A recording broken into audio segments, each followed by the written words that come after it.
One of the most common pieces of advice in League of Legends is to stay in lane until you reach certain item break power spikes that are good for your champion, like a BF sword for an ADC or a lost chapter for a mage. But that's not what most pro players are doing anymore.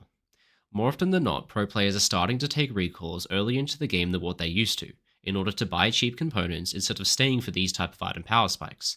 And sometimes the recalls that they take early in the game, at face value, don't really make any sense. Look at this game from Top Esports, for example. We're 4 minutes in and our bot lane is honestly looking pretty boring, which is when suddenly Top Esports bot lane just randomly recalls, when they're both at practically full health and mana. Their opponents obviously respond by just pushing the wave into tower, denying almost the entire minion wave.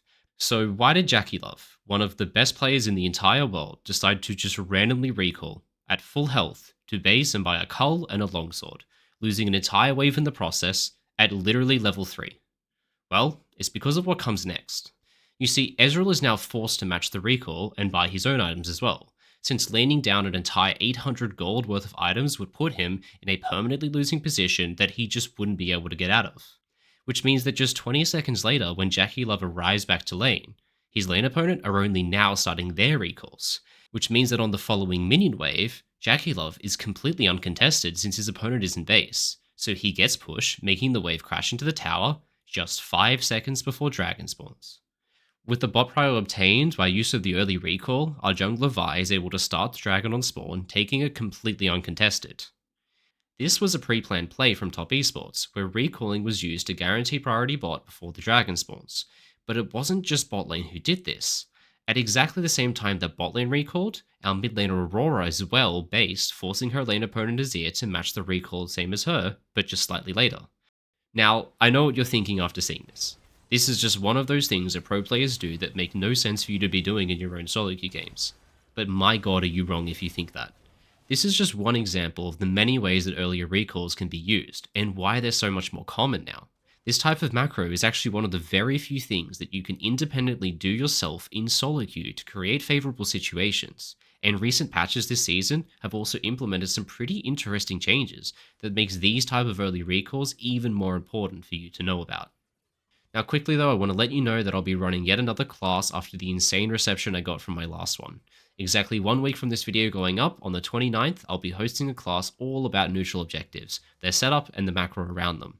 Trust me, this topic is awesome. I've got so much cool stuff prepared for this class, and I promise you it'll be a great one. It's just $10 to sign up, and the link to do so will be in the video description. So now, let's roll the intro. My name's Rogue and I played League of Legends professionally for 7 years. Now I'm a full-time content creator and coach for all ranks, Iron through to Challenger. So if you want more information of what a coaching session with me will look like, you can find more information by following the link in the video description below.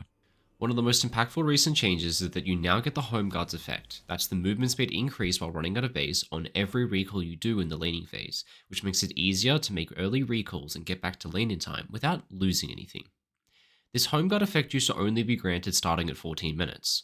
Now I'm not sure exactly when this change was made, whoever runs the lore wiki missed this change and I can't find it in the patch notes for some reason, but in this video I posted to my channel 1 year ago, you can see I recall and I don't get Home Guards while walking out of base. But on the current patch, under the exact same conditions, I do get the movement speed when running out of base.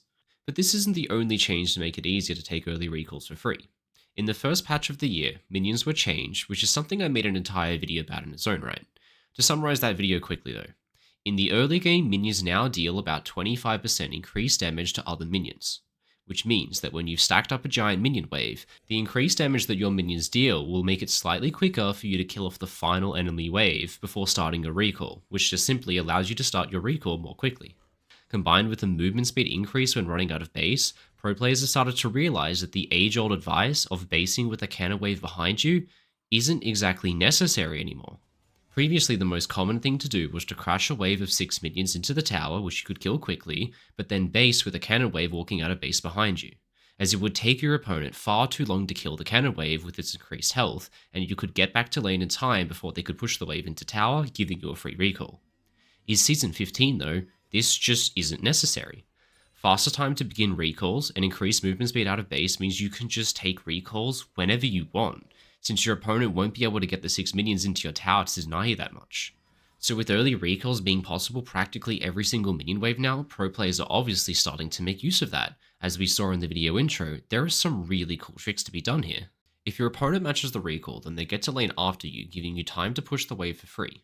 And if your opponent doesn't match the recall, then they just get destroyed because of the item lead. Now the question is, what is the breakpoint for how much gold you need to spend in order to force your opponent to match the recall? Spending 1300 gold is obviously just overkill. Your lane opponent is going to have to match their recall. But basing for just a longsword, it's probably not going to be enough to make the lane unplayable for them. I find the sweet spot to be around 800 to 1000 gold, which is the amount of gold that JackeyLove spent in items when he took his recall in our intro example. This is the second reason why JackeyLove took the early recall at 800 gold. His lane opponent is playing Ezreal. So here's a question for you to think about. What does Ezreal generally want to buy on his first base? A Sheen, and preferably a tier to go alongside it, at a cost of 1300 gold. JackeyLove taking an 800 gold recall forces his opponent Ezreal to take a suboptimal item buy at 800 to 900 gold, where he can't afford to get both Sheen and tier, so he has to instead buy a tier and a longsword, depriving him of Sheen, his champion's most important item and single biggest power spike. Now, as we just learned, taking the first recall allows you to get back to lane first before your opponent and kill the wave for free, but what's really powerful is you can use this to turn bad situations into good ones because, to be honest, a death is just a really fast recall. So here we have a replay of a Rakan, they go for a kill, doesn't quite pan out, and here's the sad moment, damn, our ADC player is going to die to a gank here. But here's where we start to think about the following sequence after this one. MF has died, which is akin to taking a recall where she buys a Serrated Dirk. Ezreal has a tier, he hasn't based yet. So while MF is coming back with Serrated Dirk, Ezreal still hasn't taken his recall. So when our Rakan player bases now, it's as if MF took a base first. What is Ezreal going to do? Well, he has 1000 gold.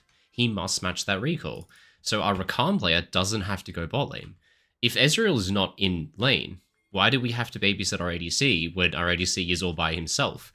So while MF is bot lane, allowed to just completely kill this wave for free, she's at no risk at all because her lane opponent is literally just in base. So our Rakan player can roam to Void Grubs completely for free. We're not losing anything bot side because our ADC is completely uncontested, and our opponent can't trade anything onto our ADC because there's no one there. In bot lane specifically, the first recall is incredibly important this way. As you just saw, recalling first in bot lane allows an ADC to kill the entire wave for free when he comes out of base, and with no wave alive in bot lane, our support can just go on an adventure, roaming mid, clearing vision, contesting Void Grubs, and that is another reason for why we take earlier recalls. The period of the game between 5 and 6 minutes is so incredibly important, and in this season specifically, it's pretty much constantly going to be full of fighting. Both neutral objectives spawn between 5 and 6 minutes. Solo laners hit level 6, and junglers finish their second full clear and just have nothing to do other than look for people to punch in the head. Greeding for items and not having recalled before this point in the game is almost universally a mistake. If both top laners sit in a bubble for 6 minutes straight with nothing more than Doran's items, it doesn't really matter to either of them in the 1v1, and neither of them is particularly advantaged because of it. But when the junglers start to show up with thousands of gold worth of items trying to take the Void Grubs at 6 minutes, the top laners become almost irrelevant in terms of power compared to the other people involved in the fight.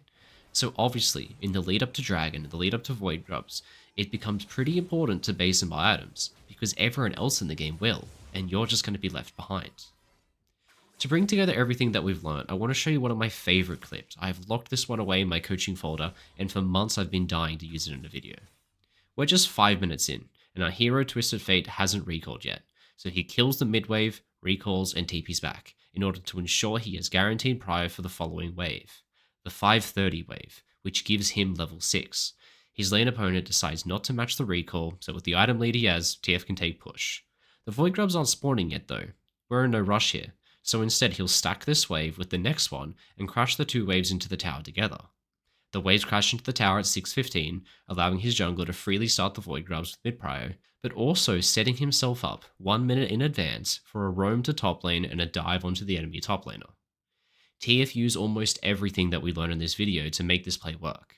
His recall and TP back will guarantee priority regardless of what his lane opponent does, so he times his guaranteed priority to coincide with the minion wave that gives him level 6, also giving him a fresh recall and guaranteed priority going into the spawn of the incredibly important Void Grubs. So to answer the question of why do pro players recall before 1000 gold more often than not, well, now you know why. Now quickly, before you click off the video, you've got to subscribe to my channel first. You've watched the video all the way to the end, didn't you? So you must have liked it, and you'll be sure to like the next one I put out as well. Other than that, guys, have a great day.